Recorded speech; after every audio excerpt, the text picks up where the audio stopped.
안녕하십니까. 10년의 부자입니다. 이제 2025년이 되었고, 이제 2025년 주식시장은 어떻게 흘러갈 것인지, 저희 전망을 밝히는 방송을 한번 촬영해 보았습니다. 그러면 바로 이렇게 2025년 전망 시작하도록 하겠습니다. 일단 시장을 전망하는 방법에 대해서 먼저 얘기하고 가자면요. 아무것도 없는 백지에서 2025년이 어떻게 될지 이렇게 전망하는 것이 아니라 그 해와 유사할 것 같은 기본 데이터를 하나 두고 그 기본 데이터에서 이제 올해에 맞게 올해의 변수들을 좀 더 추가해서 올해의 전망, 특히 미국 전망을 수립한 후 미국의 영향을 많이 받는 주변 국가들, 뭐 한국, 중국, 일본에 대해서 그 국가에 처해진 고유한 상황을 추가 고려해서 그 각자의 국가의 이제 전망을 마무리하는 방식으로 진행을 할 거거든요. 그래서 차근차근 다시 보시면 일단 2025년의 기본 데이터는 트럼프 대통령이 됐으니까 트럼프 대통령이 첫 임기 시작했던 2017년 요때를 기본 데이터로 잡으면 될 것 같아요. 여기에다가 이제 대통령 1년 차를 시작하기 때문에 미국 대통령 1년 차 때는 어떤 등락이 있었는지 그 미국 대통령 1년 차의 S&P 평균 지수를 좀 더 고려를 하고 그리고 2025년이지 않습니까? 2025년 그래서 이것들은 사람들이 많이 고려하지 않긴 하는데 저는 이제 레리 윌리엄스의 계절상이랑 이거 10년 주기설 같은 것도 좀 이제 보고 있는데 레리 윌리엄스에 따르면 2025년 5자가 들어가는 해가 상당히 좋은 해예요. 그래서 그거에 대해서도 한번 보도록 하겠습니다. 그것도 보고 그렇게 해서 이제 발생할 수 있는 2025년의 변수들을 좀 더 추가해서 고려를 하면 2025년에 발생할 수 있는 변수들은 지금 얘기되고 있는 것들이 밸류션이 너무 높다. 그리고 금리 인하기라는 점, 그다음에 인플레이션이 올 수 있다는 점, 미국 관세에 대해서 관세를 새로 시작하니까 관세 정책에 대한 것, 그다음에 트럼프 리스크에 관한 것들이 있습니다. 이런 것을 고려해서 반영을 하고 그렇게 해서 미국 전망을 수립한 다음에 각국에 주어진 상황들은 일본 같은 경우에는 일본 금리 상승이 있을 것이고 또 중국 같은 경우에는 중국 규제, 관세 문제, 그리고 우리나라의 경우에는 아직도 해결이 되지 않고 있는 정치적 불확실성, 대선 이런 문제가 있겠네요. 이런 거를 고려해서 전망을 완성하도록 하겠습니다. 자, 계속 내용을 진행하면요. 아까 말씀드렸듯이 기본 데이터는 이게 2017년, 2017년 S&P 지수의 모습이거든요. 보시면은 1월 달에 이제 트럼프 1월 20일 날 취임을 하겠죠. 취임한 후에 지금 좀 잘 오르고 있다가 2분기에 좀 흔들리는 모습을 보이고 3분기까지 가다가 4분기 때 많이 오르면서 결국 이것도 뭐 작년과 유사하게 2023년과 유사하게 꾸준히 우상향하는 모습을 보여줬어요. 그리고 이 아래 데이터는 이제 그 미국 대선 4년 대선 주기에 따라서 미국 대선 당선된 이후에 1년차, 2년차, 3년차, 4년차 4년 동안에 이제 분기별 이제 증락을 보여준 거거든요. 보시면 이제 1년차도 나쁘지가 않아요. 2년차는 좀 이제 2분기 좀 안 좋고 3 중간 선거 끝난 후에 좋고 그다음에 3년차, 4년차가 나쁘지 않고 그래서 여기서 보시면 1년차 1분기 때가 좀 안 좋았던 모습을 보이고 있어요. 그런데 보시면은 이후에 2027년에는 오히려 1분기가 좋았고 평균적으로 좋았던 2분기에는 좀 덜한 모습을 보였거든요. 어찌됐든 이런 점도 고려해서 제 기본 데이터를 만들도록 하겠습니다. 그리고 아까 말씀드렸듯이 레리 윌리엄스의 10년 주기설도 좀 보고 있는데 보시면 이게 뭐 좀 좋은 해다 이렇게 하면은 뭐 크게 보려지 않겠지만 10년을 통틀어서 이제 레리 윌리엄스는 2025년을 5자가 들어간 해를 가장 좋은 해로 보고 있거든요. 이게 레리 윌리엄스의 그 좋은 주식은 때가 있다. 그 책에서 나온 그 부분을 제가 인용해서 가져온 것인데 어쨌든 이제 25년도가 지금 5년짜 5자가 들어간 해가 가장 좋은 해라고 보고 있기 때문에 10년 주기설의 상승 기운이 좀 있지 않을까 생각을 하고 있습니다. 다만 이게 보시면 이게 2025년의 그래프예요. 2015년의 그래프인데 이 5자의 기운을 받는 해임에도 불구하고 큰 폭의 상승은 거의 없었어요. 약간 올랐는데 그래도 이제 레디엠스가 주장한 꼬지까지 맞았던 사실은 뭐냐면 5자가 들어간 해에서 손실이 나는 아직까지 한 번도 없었습니다. 한 번도 없었어요. 그래서 이것 또한 한번 고려할 부분이라고 생각을 해서 한번 이거 붙여봤습니다. 자, 그래서 기본 데이터를 계속 받고 2027년의 데이터를 기본으로 해서 이제 그 대통령 주기에 있던 그래프 그리고 25년이니까 10년 주겠다는 내용들을 합쳐서 이제 그걸 고려하고 그리고 미래의 현재 그리고 미래의 2025년도의 변수를 좀 더 판단을 해보면 지금 나온 얘기들은 이제 높은 밸류션이 부담스럽다는 얘기가 좀 많이 나오고 있어요. 그리고 23년도에 이제 상승을 했고 24년도에도 어려울 것 같았지만 또 그만큼 상승했습니다. 연 20%의 상승이 두 번이나 있었기 때문에 3년 연속 큰 폭의 상승을 바라는 것은 좀 부담스럽지 않나라는 것이 이제 현재의 컨센서스라고 보입니다. 근데 이에 대해서는요, 작년에도 나왔던 얘기예요. 작년에도 23년도가 너무 상승했기 때문에 2년 연속 상승하기는 너무 부담스럽지 않냐. 그러면서 작년에 더 심했던 것이 작년에는 금리 상승기였어요. 5.5% 이상에서 작년에 들어와서 한 9월이 되어서야 첫 이날 했죠. 그렇기 때문에 게다가 장단기 금리 역전까지 있어가지고 장단기 금리 역전이 있는 상태 내에서 침체 없이 이제 금리 상승기를 끝낸 것이 단 한 번에 불과했습니다. 그렇기 때문에 작년에 분명 침체 한 번 온다 이런 얘기가 좀 더 컨센서스였습니다. 그럼에도 불구하고 실제는 예상과 달리 7월까지 2% 하락한 날에 한 번도 없이 쭉 오르는 4월 달에 조정이 5.5% 정도밖에 없었고 쭉 상승하는 랠리를 보여줬던 그런 한 해였습니다. 그렇기 때문에 작년의 경험을 바탕으로 본다고 하면은 높은 가격 때문에 하락이 올 거라는 그런 거에 대해서는 좀 작년처럼 오히려 작년 같은 경우에는 더 큰 하락 예상했음에도 불구하고 없이 갔었으니까 단순히 높은 밸류에이션 때문에 하락이 올 거라는 주장은 좀 약간 근거가 약한 주장이 아닌가 싶고 그렇기 때문에 물론 올 수도 있긴 하지만 다만 작년처럼 조정이 늦고 작게 올 수 있다는 점은 충분히 염두에 두어야 된다고 생각을 했습니다. 그리고 국가 채무의 문제인데 채무가 부담된다는 얘기는 코로나 때 이제 채무 폭발했던 그 전 시기에도 이미 있었어요. 채무가 너무 많다 해서 얘기가 있었고 코로나 때도 많았고 하지만 그 후에도 계속 채무는 늘어났습니다.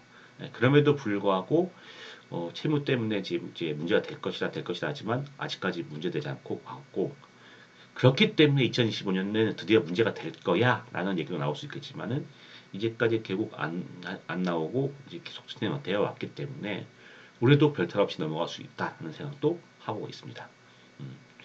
그리고 보시면은 일본 같은 경우에 더 많죠. 더 많은데 지금까지 가고 있는 걸 보면은 국가 채무는 조정이나 하락이 나오면은 나오는 이제 뭐 국밥 같은 소스이긴 하겠지만 이것 때문에 과연 침체가 올 것인가 조정이 올 것인가 하는 문제는 좀 다른 문제가 아닐까 생각이 듭니다.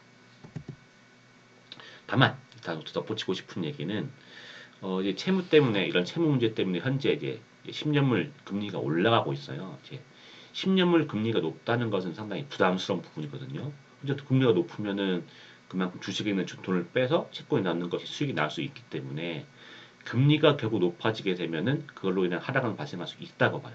사실상 작년 7월 같은 경우에도 이제 아무런 문제가 없었지만은 금리만큼 높았거든요. 그래서 금리가 높게 유지되다가 결국 8월 블랙 먼데이까지 이어지게 되었는데 그래서 저는 10년물 금리를 되게 신경 쓰는 데이터로 보고 있는데 지금 상당히 높은 편입니다. 그래서 걱정이 좀 되는데 이게 4.75를 넘어가기 시작하면은 그때부터는 이게 좀 흔들릴 수 있겠구나 생각을 해서 그때 되면은 주식을 좀 더 매도하려고 계획을 잡고 있는 상황입니다.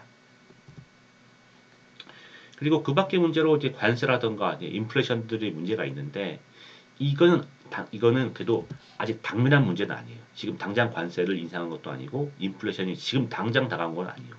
하지만 이게 또 이제 2025년도가 진행되면서 이제 어느 정도 문제가 될 수 있는 소지가 있기 때문에 어느 정도 파급력을 가지고 있을지는 계속 주의하면서 지켜봐야 될 문제라고 생각은 하고 있습니다. 예, 이런 기본 데이터와 이제 변수들을 바탕으로 해서 이제 미국 시장을 전망해 보면요. 기본적으로 이제 트럼프 정부의 기조는 낮은 세율, 낮은 금리, 돈 풀기 이런 식으로 되게 시장에 친화적인 정책들을 계속 하고 있어요. 그렇기 때문에 지금 이제 세율을 계속 낮추려고 하고 이제 금리도 낮추려고 하기 때문에 조정 같은 게 나온다고 하면은 이를 근거로 해서 이제 패드를 압박하거나 이제 국회를 압박해서 어떻게든 낮은 세율, 낮은 금리를 통과시키거나 최소한 이런 액션을 취하면서 시장에 긍정적인 효과를 작용할 것 같아요. 그렇기 때문에 조정은 매년 있죠. 조정이 있지만 그 조정이 그해 마무리되는 짧은 조정에 그치지 않을 것인가. 그리고 이제 계속해서 우상향하는 모습을 보이지 않을 것인가. 침체의 가능성은 이제 좀 적어 보인다라는 것이 저희 전망이고요.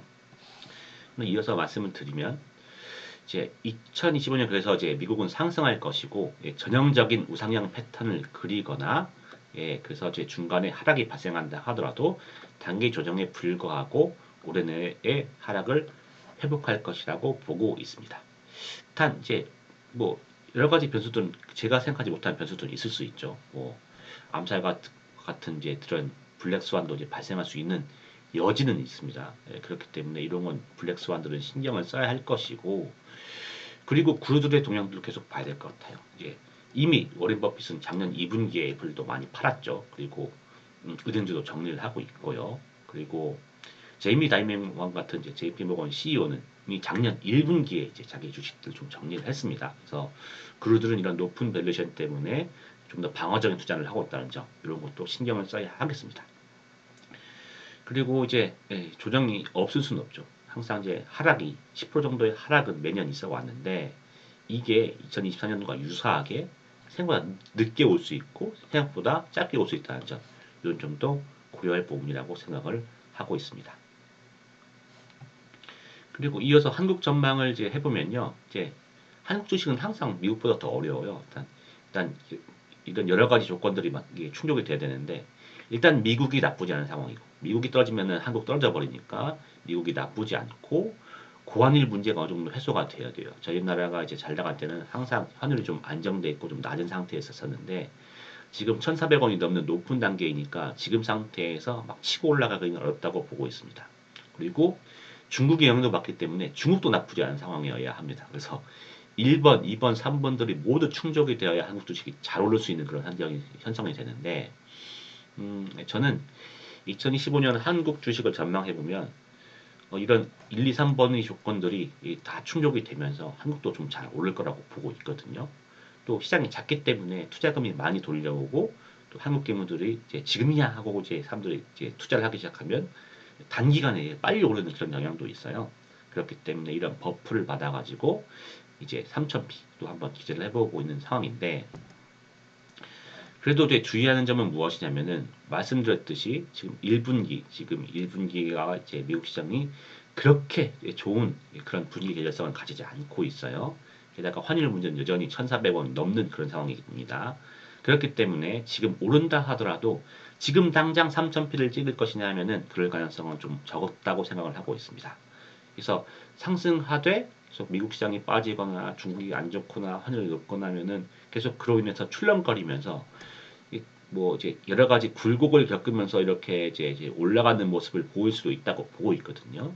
그럼 당연히 이렇게 올랐다가 이제 3점 가는 것이냐라고 그냥 마냥 기다리기보다는 떨어질 것을 대비해서 어느 정도는 적당선에서 매도하고 하면서 욕심을 버리고 매도를 하면서 계속 이런 매도와 매수를 반복하는 것이 좀 더 수익 창출하는데 좋은 방법이 아닐까 그렇게 생각을 하고 있습니다. 그리고 일본 주식을 또 보면요, 일본은 이제 다른 나라와 전혀 다르게 금리 인상기예요. 작년 8월에 블랙 먼데이가 결국 일본의 금리 인상이 그 원인이었다는 얘들이 좀 더 컨센서스지 않습니까? 마찬가지로 이제 일본이 지금 채무가 많은 상태에서 금리를 인상한다는 것이 상당히 부담스러운 부분이긴 한데, 그렇죠. 차분히 고려를 해보면 금리 인상에서 올려봐야 0.75%고 금리를 낮춘다고 하는 미국이나 한국에 비해서도 여전히 낮은 금리예요. 그렇기 때문에 올려봐 0.75라고 하기 때문에 수출 주도의 기업들은 여전히 경쟁력이 있다고 보고 있습니다. 그래서 그런 주식들은 이제 나쁘지 않다고 보고 있고 그래서 이런 기업 중심으로 골라서 투자를 한다고 하면은 일본도 여전히 높은 이제 지수 상태 그리고 이제 금리 인상기임에도 불구하고 결과가 나쁘지 않을까 그렇게 전망을 하고 있습니다. 자 그리고 중국과 홍콩인데요. 저는 이게 요게 중국과 홍콩에 대한 일반적인 사람들의 컨센서스랑 약간 좀 달라요. 그래서 그걸 좀 말씀을 드리면 대부분의 사람들이 이제까지 중국이 쭉 안 좋았었죠. 2018년인가부터 이제 미국 갈등이 시작되면서 계속 중국을 때리니까 중국이 크게 오르지 못했어요. 물론 2022년, 20년도에 진행되었던 코로나 버프 시절은 제외를 하면 그 이후에도 계속 중국은 이제 뭐 헝다가 무너졌다, 부동산이 안 좋다, 그 시진핑이 지금 독재를 한다, 그리고 미국이 제재를 한다면서 계속 때리다 보니까 미국 중국 주식이 쭉 좋지 못했습니다. 그러다 보니 쭉 안 좋으니까 올해도 안 좋을 것이야라고 생각하는지 모르겠지만 올해에 대한 미국 중국의 전망도 그렇게 좋지는 못하거든요. 근데 저는 좀 생각이 좀 다른데 이제 하나씩 좀 말씀을 드리면 지금 2018년부터 미중 갈등 제재가 있었었는데 제재한 지도 한 6년이 되다 보니까 이 제재하는 것 자체가 이미 다 이제 주가에 반영이 되어 있다고 봅니다. 그리고 이제 그 트럼프가 중국 제재에 대해서 이제 발언 수위를 되게 높게 하고 있는데 저는 오히려 중국 제재의 경우는 바이든 때보다 나을 수 있다고 보고 있습니다. 그걸 뭐 하나씩 말씀을 드리면 일단 바이든 때는 동맹 연대를 통한 제재였어요. 그런데 지금은 독자 제재죠. 왜냐면은 트럼프 입장에서는 이제 한국이나 일본도 결국 제재를 규제하고 그들을 통해서 수익을 창출한 상대방의 입장이기 때문에 우리 연대 입장이 아니고 상대방 입장을 보고 있기 때문에 결국 다른 나라들도 결국 계속 방위비를 요구한다거나 뭔가를 요구해야 되기 때문에 결국 이들과 연대하기가 어려워요. 그래서 독자적인 제재만 하기 때문에 지금처럼 바이든처럼 우리랑 연맹국들은 다 중국에 무엇을 팔지 마 이런 것보다는 확실히 덜 아픈 덜 아픈 그런 이제 제재가 되지 않을까라고 좀 생각을 하고 있고 그래서 중국만 때리는 것이 아니라 지금 보시면 작년 11월이었죠. 11월에 트럼프가 대통령이 되면은 멕시코, 캐나다, 중국에 대해서 이런 식으로 관세를 때리겠다라고 이제 그 제재에 대해서 발표를 한 바가 있었습니다. 그때 이 발표가 나니까 캐나다 난리 났었죠. 캐나다랑 뭐 멕시코 대통령은 이제 캐나다 대통령은 말하라고 이제 트럼프 사는데까지 찾아와가지고 트럼프를 달래줬죠. 중국은 그런 거 없었는데 중국은 오히려 그때 주식이 올랐어요. 그래서 이게 중국만 때리는 것이 아니고 다른 나라도 다 때리는 거구나라고 하면은 상대적으로 이제 중국이 좀 이제 자기만 이제 부담되는 것이 아니라 딴 나라도 다 이제 이런 때리는 거에 대한 부담이 있기 때문에 좀 지난 정부보다는 좀 나은 모습이 있겠죠. 그리고 대중국 관세를 떼겠다고 지금 계속 많이 나오고 있는데 관세를 때리면 당연히 인플레 부담이 증가하게 됩니다. 그래서 그렇기 때문에 인플레 부담 때문에 관세를 때린다 하더라도 지금 말처럼 70%, 80% 이런 거는 트럼프 특유의 화법에 불과한 것이지 실제로 때리기도 어렵고 그리고 좋은 점은 트럼프는 항상 협상이 돼요. 이거를 정의 문제라고 봐가지고 이것은 옳지 않아라고 판단하는 사람들이 있다고 하면은 이 사람들은 돈으로 해결될 수 있는 문제가 아니에요. 바이든 같은 경우는 약간 그런 게 있었죠. 그래서 이거는 수익과 관계없이 이제 우리 미국의 발전을 위해서도 중국에 대해서는 이런 건 협상할 수 없다. 그냥 이런 정책을 추진해야 된다라는 것이 있는데 트럼프는 다릅니다. 트럼프는 어느 정도 자기네 미국의 수익을 충분히 보장해 준다고 하면은 협상이 가능해요. 그렇기 때문에 사실상 미중 갈등을 제기한 것도 트럼프지만 1차 협상을 타결한 것도 트럼프였습니다. 2019년 12월에 1차 협정이 타결이 되었었죠. 그렇기 때문에 협상의 여지가 있으므로 오히려 협상을 잘 풀어나간다고 하면은 제재 수위가 타국에 비해서 좀 더 완화되는 지난 이제까지 있던 제재 수위에 비해서 좀 더 완화되는 그런 모습을 볼 수 있지 않을까라고 생각을 하고 있습니다. 그리고 이제 시진핑이 이제 독재가 시작됐다는 것이 이제 컨센서스가 되었어요. 이제는 자신이 정치적으로 이제 공고히 자기 입지를 닦았고 그렇고 자신의 입지를 공고히 정치적으로 닦았으니 이제 해야 될 게 뭐냐면은 사람들을 잘 먹고 잘 살게 해줘야 이제 자신의 정치적 지위가 좀 더 안정될 것이지 않습니까? 그렇기 때문에 시진핑이 있어서도 중국 정치에 있어서도 이제 경제에 좀 더 신경 쓸 상황이 왔다고 저는 생각을 해요. 그렇기 때문에 이런 내용들을 다 총합해서 생각을 해본다면은 지금 이제 미국, 중국에 대한 걱정은 실제보다 좀 더 큰 것이 아닌가 생각을 하고 있고 저는 여전히 트럼프 시대에도 중국은 괜찮을 거라고 보고 있거든요. 그렇기 때문에 만약에 저희 현재 상황에서 이런 우려 때문에 중국 주식이 하락하는 경우가 발생한다면은 저는 좀 더 살 것 같아요. 이미 좀 많이 샀지만 좀 더 기회가 온다고 하면은 조금 더 추가 매수를 하려고 전망하고 계획하고 있는 상황입니다. 예, 이제 이어서 전망은 이제까지 봤고 이 전망에 따른 대응 전략을 보도록 하겠습니다. 사실 이제 전망보다 더 중요한 것이 대응이에요. 제 지난 이제 2024년 그 수익 공개 영상도에서도 밝혔지만은 2024년도의 전망이 제가 반 정도 맞은 것 같아요. 하지만 저희 수익은 시장 수익률의 한 2배, 시장 수익률이 더 20% 넘게 40% 넘는 수익을 냈죠. 결국 이거는 전망도 중요하지만 사실 그보다 더 중요한 것은 이제 대응이라는 것인 거죠. 그래서 이 대응을 보면은 항상 이제 기본 전제는 예상과 달리 전개될 대응 방안도 준비를 하고 있어야 되고 이런 다른 여러 가지 경우의 수를 다 고려를 해가지고 어느 경우의 수가 나오든 큰 손실을 보지 않는 주식만 매수하는 것을 추천드립니다. 그리고 이 대응하는 어떤 대응이 전략이 괜찮은지에 대해서는 제가 별도로 영상을 만들어 가지고 업로드를 할 수 있도록 하겠습니다. 그리고 이제 한국 주식은 3000피만을 고집하지 않고 적당히 올랐으면 핵심 물량을 제외하고 나머지는 매도한다는 거. 한국 주식은 오를 때 등락 있는 상태로 오르고 오를 때 보면 그때 보면 아 이게 3000피 곧 찍을 것 같아요. 분위기 너무 좋아요. 하지만 그럼에도 불구하고 떨어질 수 있는 게 코스피고 너무 분위기 안 좋다. 떨어질 것 같다. 그런데 그럼에도 불구하고 오르는 것이 코스피입니다. 그래서 한국 주식은 대응이 어렵기 때문에 어느 정도는 마음을 비워두고 오르면 팔고 떨어지면 매수 산다는 생각으로 접근해야 좀 더 마음 편하게 접근할 수 있는 그런 시장입니다. 그래서 잘 나가더라도 미국 쪽에서 조정이 오면 한국 떨어져 버리니까 이제 그러면 그 땅의 삼성분을 전부 다 반납해 버릴 수 있는 게 한국 시장이에요. 그렇기 때문에 안 팔았을 때 정시적 충격이 올 수 있기 때문에 오르면 팔고 떨어지면 매도하는 방식으로 진행을 하겠다는 거 말씀을 드리고요. 그리고 인플레는 실제 오지 않았지만은 조정이 오거나 하락이 낌새가 보이기만 하면은 인플레에 대한 우려는 계속 나올 거예요. 입방아처럼 계속 나올 것인데 일단은 실제로 오지 않더라도 이런 우려 이렇게 기사에서 계속 나오는 것만으로도 관련 주식들이 오를 수 있다고 보거든요. 그래서 인플레에 강한 주식들, 에너지 주식들, 그다음에 상사 주식들. 왜냐면 이거는 현물들을 가지고 있으니까. 그리고 인플레에 강한 소비주, 코카콜라 같은 거. 이제 인플레가 있다고 하더라도 사람들이 계속 살 수밖에 없는 그런 제품들. 그런 제품을 파는 회사들. 이런 것이 좀 괜찮을 거라 보고 있고.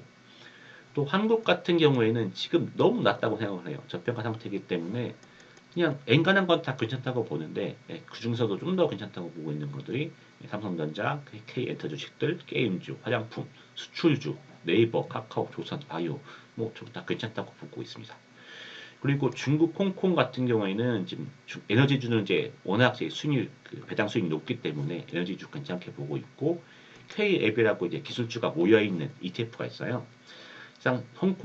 중국 홍콩이 100주, 500주, 1000주, 200주 단위로 사게 돼야 돼서 한 번에 사게 되는 투자금이 좀 큰 편입니다. 그렇기 때문에 어떤 타이밍을 노려서 이제 100주, 500주, 1000주 사는 것보다 그냥 마음 편하게 KUF ETF로 해서 기술주 투자하는 것도 좋은 방법이라고 생각을 하고 있고 또 일본 같은 경우에는 이제 말씀드렸듯이 수출 중심들은 나쁘지 않다고 보고 있는데 그런 주식들만 모아서 만든 것이 글로벌 리더 ETF예요. 그래서 요거 괜찮다고 보고 있는데 어찌됐든 이제 어떤 주식들이 괜찮을 것인가에 대해서는 제가 또 별도 영상을 만들어 가지고 좀 더 구체적인 내용을 전달할 수 있도록 하겠습니다. 그러면 이제 2025년 전망과 대응 전략은 다 말씀드린 것 같고요. 그래서 이제 저는 이렇게 생각을 하고 있고 물론 이제 1년이란 것이 상당히 긴 텀이에요. 긴 텀이기 때문에 가면서 전혀 예상치 못한 변수들 그리고 생각은 했지만 좀 더 크게 작용하는 변수들 작게 작용하는 변수들이 있을 겁니다. 그럼 그때마다 이제 그때마다 전망들을 세부 수정하면서 다시 또 그에 대한 대응도 전략을 수정하면서 그때그때 잘 대응하면서 2025년도 잘 좋은 결과를 나오는 그런 한 해로 만들려고 열심히 노력을 할 거고요. 그렇게 해서 제가 뭐 생각하는 내용들은 매주 영상을 통해서 업로드하고 내용 전달할 수 있도록 하겠습니다. 그래서 여러분들도 돈 많이 버는 2025년 되길 바라고 있습니다. 그러면 2025년 돈 많이 버는 한 해가 되시길 진심으로 기원하고요. 그러면 구독과 좋아요를 부탁드리면서 이번 영상 마무리하도록 하겠습니다. 다음 영상에서 뵙겠습니다. 감사합니다.